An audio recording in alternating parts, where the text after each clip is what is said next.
சிங்கம் ஒரு சிங்கம் எப்போ எதுலயும் பெக்யூலியர் தான். ஒரு முறை சிங்கம் கர்ஜிச்சதுன்னா அந்த சவுண்ட்ல ஒரு 8 கிலோமீட்டருக்கு சும்மா அதிரும், எல்லா திசைகளும் அதிரும். அப்படிப்பட்ட அந்த சிங்கம் வேட்டைக்கு மட்டும்தான் வெளியில வரும், வேடிக்கை பார்க்கறதுக்கெல்லாம் வெளியில வராது. வேட்டையில கூட உயிரோடு இருக்கிற மிருகங்களை தான் வேட்டையாடும். அதுலயும் பெரும்பாலும் தன்னை விட பெரிய சைஸ் உள்ள மிருகங்களை தான் குறி வச்சு தாக்கும், ஜெயிக்கும். எவ்வளவு பசியில் இருந்தாலும் உயிர் இல்லாததை, கெட்டு போனதை தொட்டு கூட பார்க்காது. அப்படிப்பட்ட அந்த சிங்கம் அவ்வளவு ஈஸியா எதையும் தொடாது, தொட்டா விடாது. காட்டோட 4 பக்கமும் மார்க்கிங் மை டெரிட்டரின்னு தன்னுடைய பவுண்டரியை தானே வகுக்கும். அப்படிதான் அந்த காட்டையே தன்னோட கண்ட்ரோல்ல வச்சிருக்கும். சிங்கத்துக்கு கூட்டத்தோட இருக்கிறதுக்கும் தெரியும், தனியா இருக்கிறதுக்கும் தெரியும். அப்படியே தனியா வரணும்னு நினைச்சாலும் அஞ்சாம அலட்டிக்காம சும்மா கெத்தா தனியா வந்து அத்தனை பேருக்கும் தண்ணி காட்டும். எப்போ எதிலையும் தன்னோட தனித்தன்மையை இழக்கவே இழக்காது. Yes, a lion is always a lion.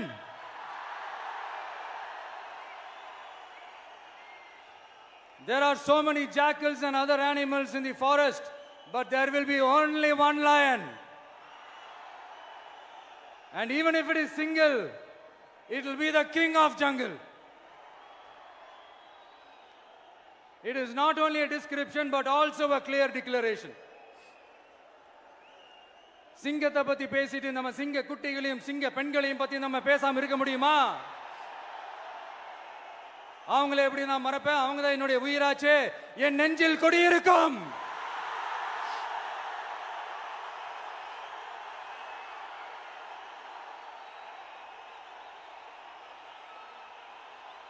என்னுடைய தோழர்களுக்கும் தோழிகளுக்கும்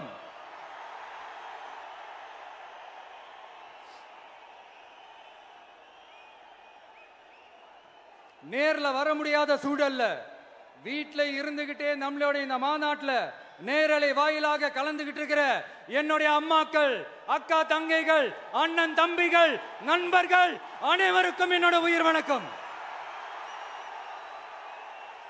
என்னோட உயிர் வணக்கம், என்னோட உயிர் வணக்கம்.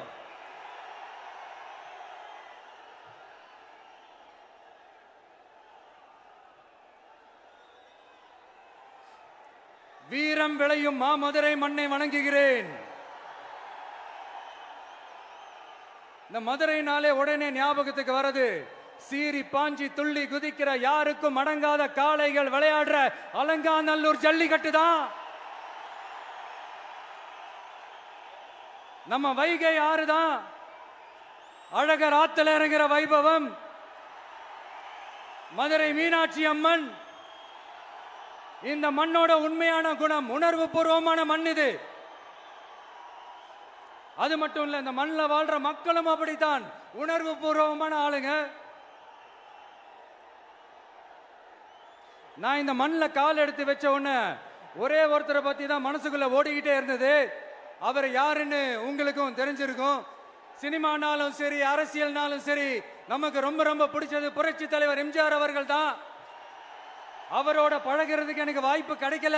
ஆனா அவரை மாதிரியே குணம் கொண்ட என்னுடைய அண்ணன் புரட்சி கலைஞர் கேப்டன் விஜயகாந்த் அவர்களோட பழகிறதுக்கு எனக்கு நிறையவே வாய்ப்பு கிடைச்சது.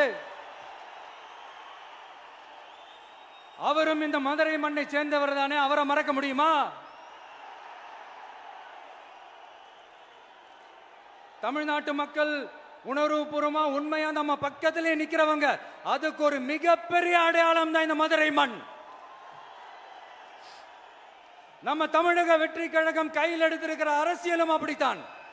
உண்மையான அரசியல், உணர்வு பூர்வமான அரசியல், நல்ல அரசியல், நல்லவங்களுக்கான அரசியல், நாட்டு மக்களுக்கான அரசியல், நல்லது மட்டுமே செய்கிற அரசியல்.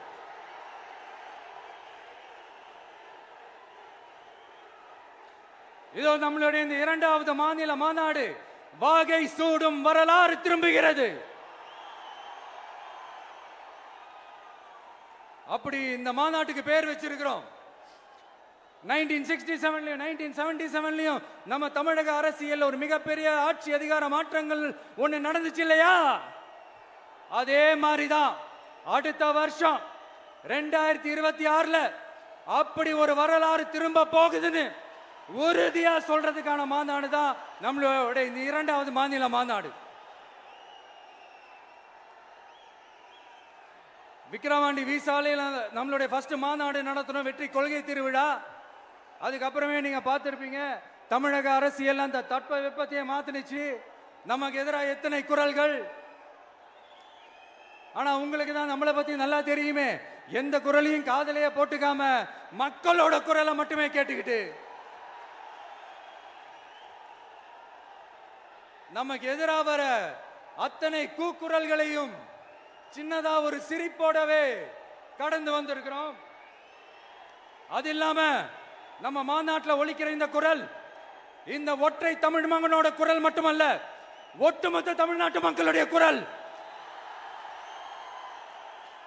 தமிழ்நாட்டில் இருக்கிற ஒவ்வொரு வீட்டில இருந்தும் ஒலிக்கிற குரல், ஒட்டுமொத்த உலகெங்கும் வாழும் ஒவ்வொரு தமிழ் வீட்டிலிருந்தும் எழும் குரல். இந்த சினிமா என்கிற மாபெரும் கலை ஆயுதத்தின் வாயிலாக சாதி, மதம், இனம், பாலினம், மொழி கடந்து இந்த நாட்டின் மூளை முடுக்கெங்கும் ரசிகர்களாக இருந்து தோழர்களாக நம்மோடு பயணிக்க துவங்கியுள்ள அனைவரோடும் இணைந்த ஒவ்வொரு மனிதருக்காகவும் ஒலிக்கிற உரிமை குரல். மாநில உரிமைக்காக, பெண் உரிமைக்காக, சமூக நீதிக்காக, சமநீதிக்காக, மதச்சார்பின்மைக்காக உண்மையா ஒலிக்கிற குரல். அதனால் இந்த குரலுக்கு எதிராக இன்னும் இன்னும் எத்தனை எத்தனை குரல்கள் வந்தாலும் ஓங்கி ஒலிக்குமே தவிர ஒரு நாளும் ஓயவே ஓயாது. Yes, it is an unstoppable voice, an unstoppable force.